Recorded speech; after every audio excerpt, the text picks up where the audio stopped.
Hi everyone. Today we are starting the chapter sequence and series. Okay.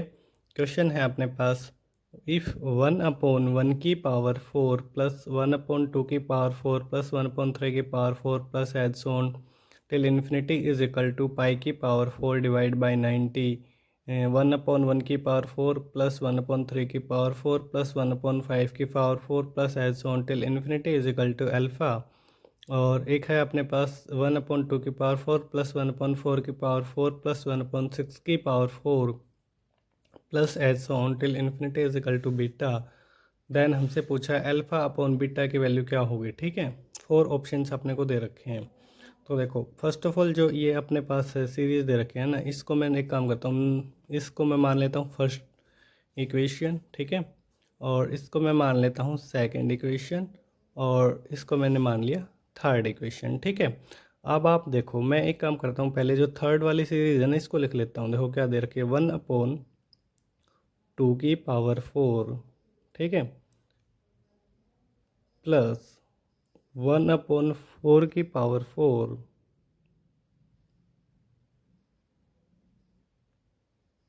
Plus 1/6 की power 4 plus as so on. ठीक है,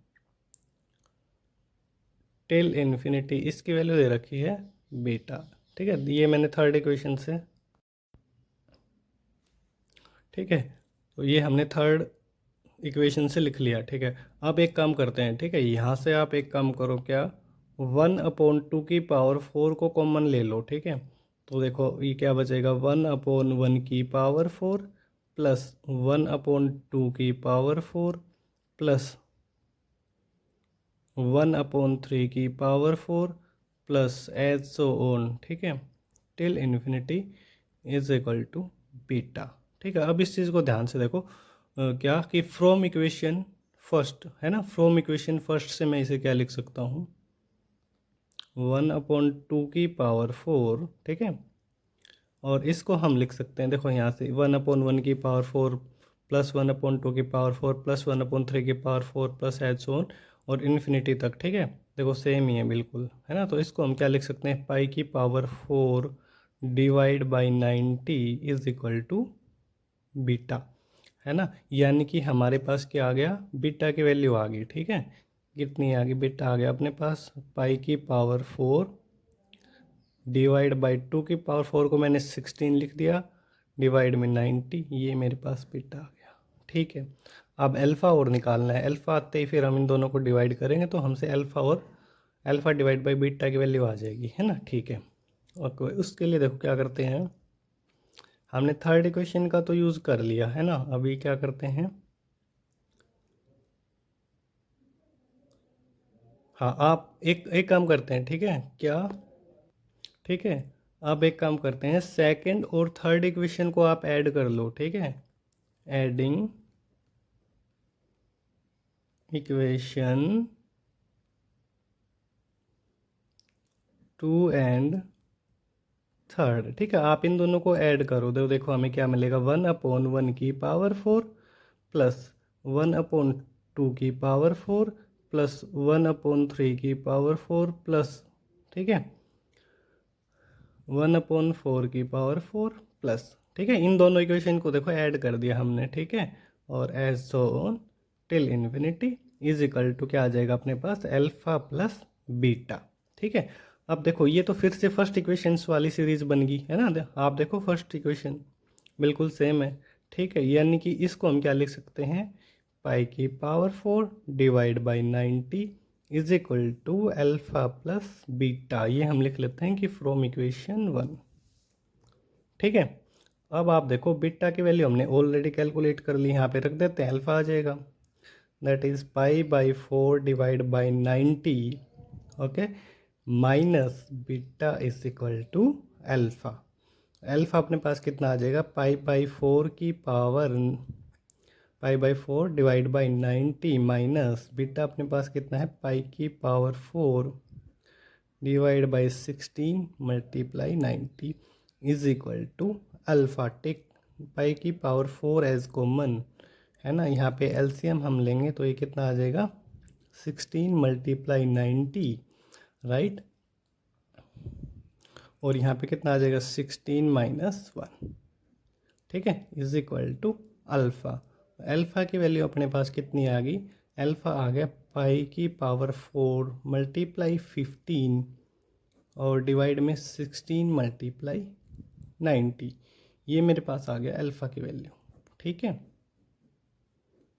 आप देखो हमसे पूछा है अल्फ़ा डिवाइड बाई बीटा, है ना, क्या पूछा है, अल्फ़ा अपॉन बीटा की वैल्यू पूछी है, ठीक है।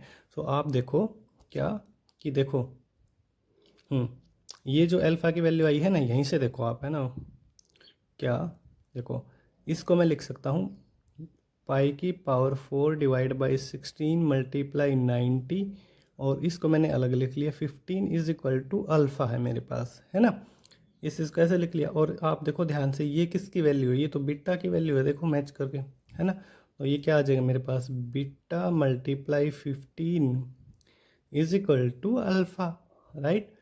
और बीटा को इधर डिवाइड में कर देते हैं, अल्फ़ा अपॉन बीटा की वैल्यू कितनी आ गई 15, ठीक है। ये अपना रिक्वायर्ड आंसर होगा। तो आप ऑप्शन मैच कर लीजिए, ऑप्शन सी अपना राइट आंसर होगा। नेक्स्ट क्वेश्चन है let A N be the nth term of N A P if S N is equal to A1 plus A2 plus A3 plus as on till A N is equal to 700। और ये अपने पास A6 है, ठीक है, A6 की value है 7 और S7 की वैल्यू है 7, देन AN पूछा कि इसकी वैल्यू कितनी आएगी, ठीक है। देखो ये तो आप समझ गए कि क्या क्या लिखा हुआ है, एन टर्म्स का समेशन लिखा हुआ है ना, एपी की एन टर्म्स का सम लिखा हुआ है, और वो कितना दिया हुआ है 700। ओके, A6 यानी कि सिक्स टर्म भी दे दी, और S7 का मतलब फर्स्ट 7 टर्म्स का सम, ठीक है। तो AN पूछा है, ठीक है। तो देखो एक काम करते हैं हम, फर्स्ट ऑफ ऑल, है ना, आप एक काम कीजिए, यस, इस चीज़ का देखो S7 पहले इसका यूज़ करते हैं। S7 की वैल्यू कितनी दे रखी है हमारे पास 7, ठीक है। अब आप एपी का आपने फॉर्मूला तो पढ़ा ही होगा, है ना। SN का फॉर्मूला क्या होता है, SN का होता है अपने पास n/2 2a प्लस n-1 और इंटू में d, राइट। देखो इसी को यूज़ करते हैं। S7 की वैल्यू कितनी आ जाएगी, इसे 7/2 2a प्लस 7-1 इंटू डी, इसकी वैल्यू है मेरे पास कितनी 7, है ना। तो देखो 7 से 7 कैंसिल हो गया, तो मेरे पास आ गई 2a प्लस 6d की वैल्यू कितनी आ गई 2, है ना। इस 2 को मैं उधर लेके गया, डिवाइड में था, ठीक है। और a प्लस 3d की वैल्यू कितनी आ जाएगी 1 आ जाएगी, 2 से डिवाइड कर दो आप, ठीक है। एक चीज़ तो ये, ठीक है। अब आप देखो A6 दे रखा है हमारे पास, A6 की वैल्यू कितनी है भाई, A6 है कितना 7, है ना। ओके, A6 को हम क्या लिख सकते हैं, A plus 5D is equal to 7, right. ये एक इक्वेशन और आ गई अपने पास। इन दोनों को सोल्व करके A और D यानी कि फर्स्ट टर्म और कॉमन डिफरेंस हम कैलकुलेट कर लेंगे आसानी से, है ना। इन दोनों को सब्ट्रैक्ट करो, देखो इसको मान लो फर्स्ट और इसको मान लिया सेकेंड, है ना। तो देखो from first and second 2D की वैल्यू आ गई मेरे पास 6, है ना। और D की वैल्यू कितनी आ जाएगी 3, और D की वैल्यू 3 आ गई, तो आप किसी भी एक इक्वेशन में रखो A प्लस 3 3 या 9 इज इक्वल टू 1, और A की वैल्यू कितनी आ जाएगी, फर्स्ट इक्वेशन में रख दी D की वैल्यू, ठीक है। और A आ गया अपने पास -8, ठीक है। ये तो हमने निकाल लिया, फर्स्ट टर्म और कॉमन डिफरेंस निकाल लिया, ठीक है। आप देखो एक चीज़ और दे रखी है हमें, है ना, AN निकालना है, यानी कि nth टर्म निकालनी है। बट nth टर्म के लिए हमें किसकी ज़रूरत पड़ेगी, n की ज़रूरत पड़ेगी, है ना। पहले उसको निकालते, देखो उसके लिए देखो इस रिजल्ट का यूज़ करेंगे, ठीक है। SN is equal to A1 plus A2 plus A3 plus, ठीक है, as so on plus AN, इसकी वैल्यू कितनी दे रखी है 700, ठीक है। इसका हमें फॉर्मूला पता है पी की एन टर्म्स का समेशन का, है ना। वो यूज़ करते हैं n/2 2a की वैल्यू है -8 प्लस n-1 इंटू डी कितना है 3 इज इक्वल टू 700, ठीक है। तो ये देखो क्या आ जाएगा n/2 माइनस का 16 प्लस का 3n माइनस का 3 इज इक्वल टू 700। ठीक है, ओके। आप एक काम करो, ये देखो क्या आ जाएगा n, तो मैंने एज इट इज रखा, ये आएगा 3n माइनस का 19। ठीक है, और 2 से मैं एक काम करता हूँ, ये जो डिवाइड में उधर जाएगा तो ये आ जाएगा 1400। ठीक है, ओके। अब देखो एक क्वाड्रेटिक इक्वेशन आ गई अपने पास, 3n² माइनस का 19n और माइनस का 1400 इज इक्वल टू 0, है ना। अब आप एक काम करो, यहाँ पे क्वाड्रेटिक फार्मूला लगा लेते, क्योंकि फैक्टर तो इसका आसानी से दिख नहीं रहे, है ना। एक काम करते हैं, क्वाड्रेटिक फार्मूला हम अप्लाई करते हैं। तो देखो n की वैल्यू अपने पास क्या आएगी, इधर कर लेते हैं, माइनस का b plus minus under root. ठीक है, b का स्क्वायर दैट इज़ 19 का स्क्वायर करेंगे 361, है ना, और प्लस 4 3 जा 12 मल्टीप्लाई 1400। ठीक है, और डिवाइड बाई 6। यहाँ से देखो क्या आएगा, n is equal to 19 plus minus. ठीक है, और ये आ जाएगा अपने पास के रूट के अंदर ऐड कर, इन दोनों को आप सोल्व कर लेना। ठीक है, 12 से 1400 को मल्टीप्लाई करेंगे, ये आएगा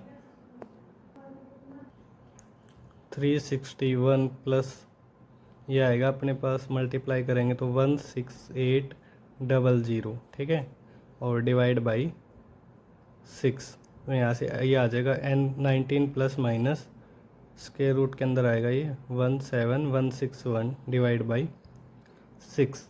ठीक है, और n की वैल्यू आ जाएगी 19 प्लस माइनस, ये होता है किसका स्क्वायर रूट, 131 डिवाइड बाई 6। ठीक है, तो n की वैल्यू 2 आएंगी यहाँ से। ठीक है, n की वैल्यू एक तो आ गया अपने पास 19 प्लस 131 डिवाइड बाई 6। ठीक है, और एक आएगी 19 माइनस 131 डिवाइड बाई 6। ठीक है, एक बार बेस में प्लस ले लिया, एक बार नेगेटिव का साइन ले लिया, तो ये कितना आ गया अपने पास 150 डिवाइड बाई 6, तो ये कितना आ जाएगा 25। ठीक है, यहाँ से n की वैल्यू कितनी है, यहाँ से ये आएगा अपने पास माइनस 112/6। ठीक है, ओके। आप इसको 6 से देखो डिवाइड हो जाएगा, ये नहीं होने वाला है ना। 2 से कैंसिल करो आप इसे, माइनस का 2 से करेंगे तो 2 5 जा और 2 6 जा डिवाइड बाई 3।